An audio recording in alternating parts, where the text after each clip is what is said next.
Welcome. So in this video, we'll be answering this question before us. It says the function f of x is equal to this right here has a domain and range of which of these?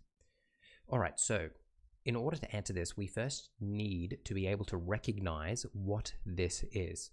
And this is a semicircle. And because there is a negative at the start of it, we know it's the bottom half of a circle. So let me just write down here that we're dealing with the bottom half of circle. Now, when we're dealing with semicircles, what I like to do is just to write them into the center radius form, because then it's really easy to identify what the center and radius are.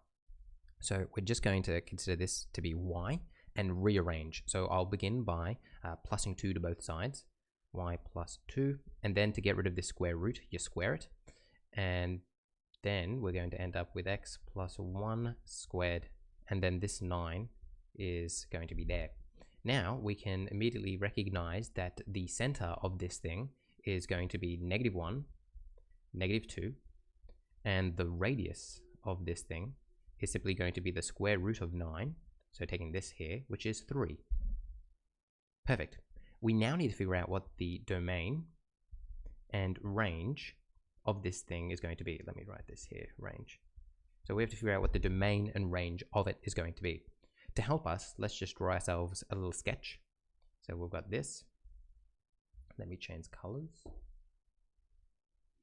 We know that we're going -1 this way, -2 down. So that's going to be my center. And then it's the bottom half of it. So it'll look something like this. So this is rough, but it's just what we're dealing with. Now, if we want to figure out what the domain is going to be, what we're simply going to do is take -1 and subtract the radius to figure out what this is. So in other words, what we're going to do is we're going to go -1, subtract 3, and that's going to give us -4 here. And then to find this one, we're going to go -1, our center, and we're going to plus 3. -1 plus 3, it will give us 2. So that means we're going to end up with -4 and +2 here.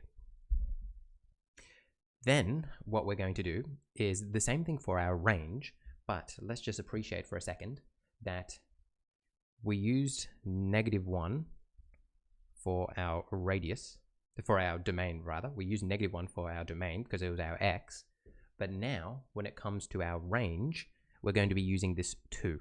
So I'm going to go -2, and then I'm going to subtract the radius to figure out what I'm going to be down here. So it's going to be -2 minus 3. And then here comes the really important part.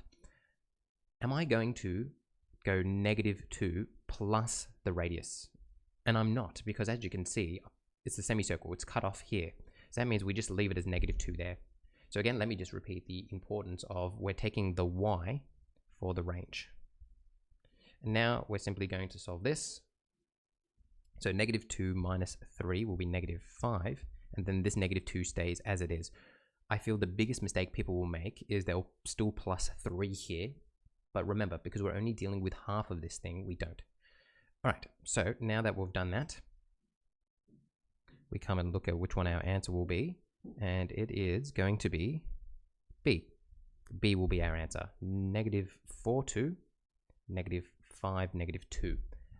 And that's it. That's how you approach this question. That's how you go about it. Hopefully you found this helpful in thinking about it. Let me now, just as a brief detour, talk about how you could possibly do this on the CAS. The reason why the CAS isn't made especially for this problem is you can't find the range very easily unless you graph it. So let's just go through how we could use the CAS to help us here. So if we would just come here for a minute and just type in what we have here. So it's whoopsie daisy, the square root of 9 minus x plus 1 squared minus 2. Good. And now if you wanted to find the domain of this, there is actually a way for you to do it. There's a way for you to find the domain, but not the range. Hit this book, then type in D, then scroll down. There's domain.